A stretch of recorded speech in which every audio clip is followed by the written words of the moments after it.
naman mga huli oh. Buntot pa lang, panalo na.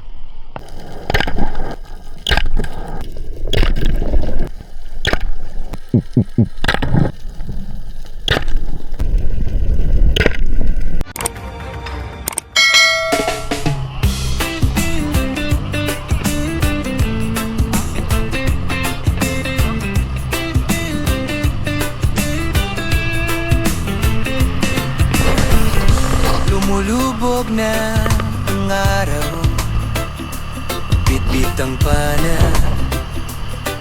handa na. Tahimik lang Mga kaspero, dadayo kami ngayon sa Bulaing Bundok. Ang dalawang bangka. Ian, Kevin, Kuya Joel. Ayan yung kasama natin dati. Dalawang bangka. Dito sa kabila, ayan sila Bro Kim, Bro Ryan, Bro Edwin. Ayan si Bro Kulot. Ayan, hunter yan dito sa Pangkilatan mga kaspero. Si Kuya yung driver isa. So let's go.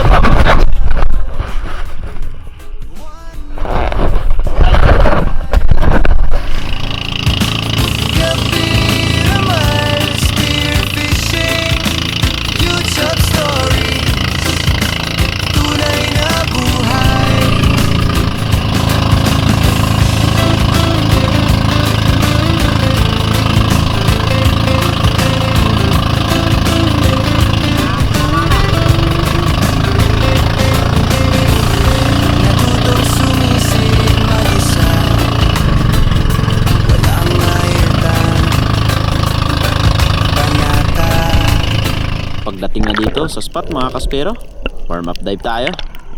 Papunta tayo sa laot pero napakaganda ng visibility ng tubig dito. Sana tuloy-tuloy na to hanggang sa laot para makaswerte tayo mga kaspero.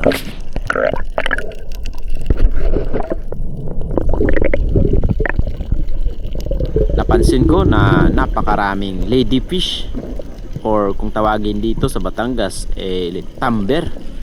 Sobrang dami talaga mga kaspero. Malalaki na ito, 4 to 5 kilos. Ayan mahahaba.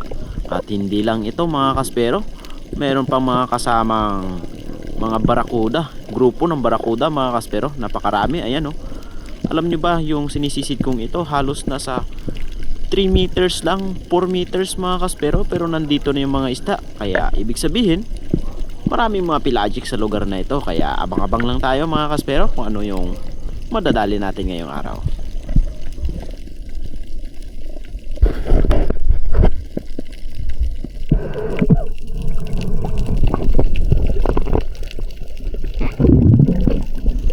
Nag-drop ulit ako mga kaspero, gawa ng nakita ko itong mga trigger fish na maliliit na naghihiwalay. Ibig sabihin merong pelagic doon sa unahan. At pagkababa ko, eto yung nagpakita mga kaspero. Dalawang GT or Giant Trevally mga kaspero. Ayun, kaso lang ang bilis nila. Kaya ayun, bumalik agad. Hindi dumiretso papunta sa atin, gawa ng medyo mababaw at kita agad tayo. Kaya umahon na lang ako at naghanap ng ibang target doon sa laot dahil merong naghahunt. At pagdating ko dito mga kaspero, eto, isang napakalaking tanigi or king mackerel. At eto, sinundan ko at tinira mga kaspero. Buti na lang tinamaan natin. Iyak na naman yung reel natin mga kaspero. Grabe, sobrang lakas ng king mac na ito dahil umabot ito ng 12.5 kilos mga kaspero. Napakalaki. At ito yung first fish of the day natin, isang halimaw na tangigi. Ayos ang buhay naman panalo talaga ang spot na to.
pagka secured ng ating unang tangigi, eto bumaba ulit ako.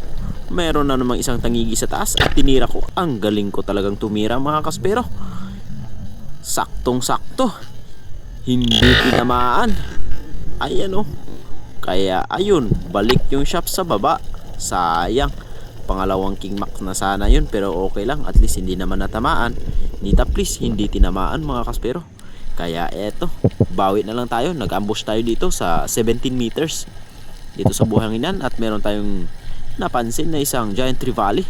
Kaya eto yung diskarte ko kung paano siya bumalik mga kaspero. Ug-ug lang hanggang sa bumalik at tamang range. Tinira na natin sa pool mga kaspero.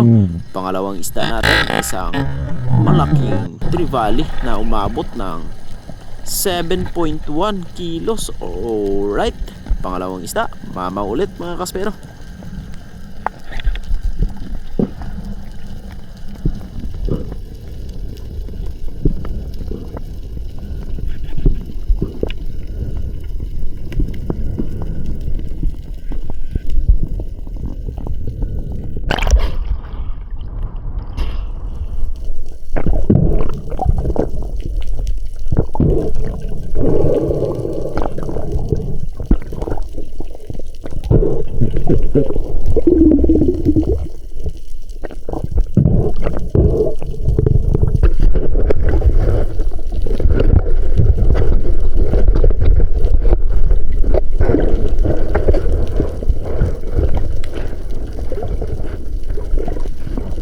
At baba ulit tayo dahil meron akong napansin na isang malaking tangigi na naman mga kaspero.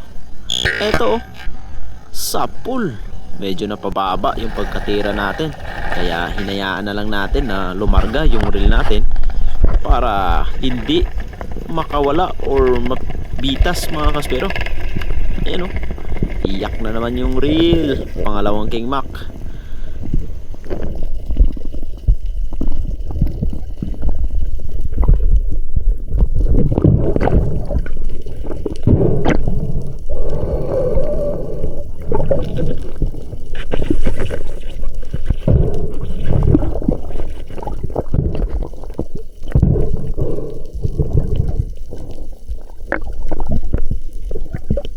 At buti na lang, medyo mahina na. Kaya ayan, si Master Ian, pinuntahan niya itong King Mac para tingnan kung okay yung tama ng ating King Mac.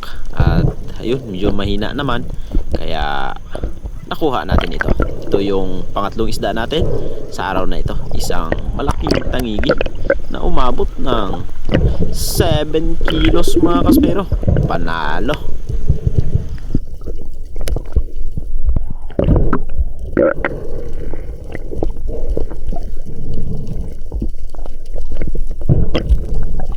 At meron na naman akong napansin dito sa may bato na isang Big Eye Trevally, isang uri ng talakitok na malaki yung mata kaya tinawag na Big Eye Trevally. Tinry kong i-drop shot at ito yung nangyari, tinamaan. Galing ko rin pala mag drop shot, pero pag pataas hindi tumatama. Galing talaga.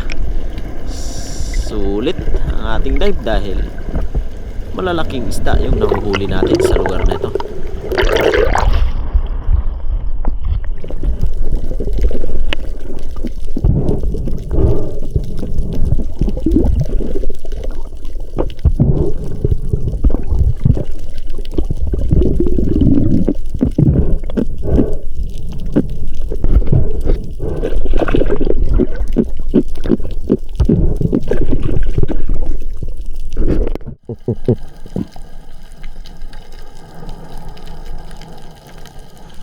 Merong malaking bato mga kaspero kaya dito ako nag-ambush sa taas. Dito ako dumapa. Naghihintay ako na baka may lumapit sa atin na isang trevally dahil nagkakagulo na naman yung mga bait.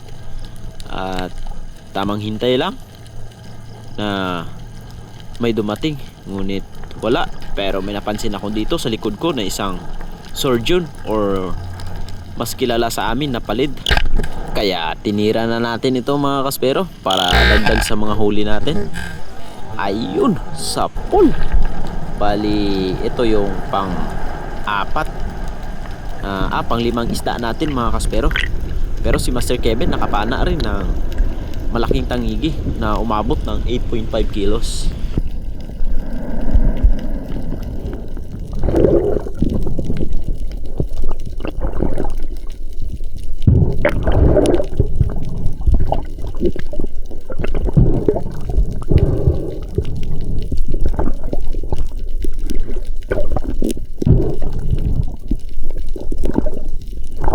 Dahil hapon na, last drop tayo mga kaspero. Eto yung nagpakita. Isang malaking malagono na paborito ni Sir Abraham or kay Corsi Spearmaster, green job fish. Amoy rosas daw ito. Kaya eto, para sa'yo Sir Abraham. Isang green job fish na umabot ng 2 kilo lang naman. Kaya sulit na yung mga huli natin ngayong araw mga kaspero. At ito yung last fish of the day natin dito sa Balahibong Manok mga kaspero na spot.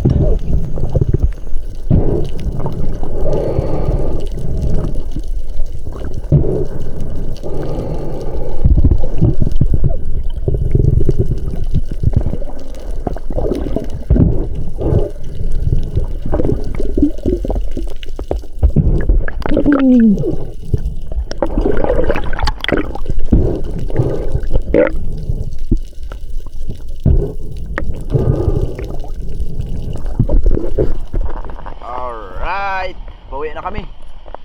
Ayan yung mga kasama natin. Pagod? Parang mga pagod ah. Pagod ah. Ayan. Kami naman ng mga huli oh. Buntot pa lang, panalo na. Laki ng King Mac, GT.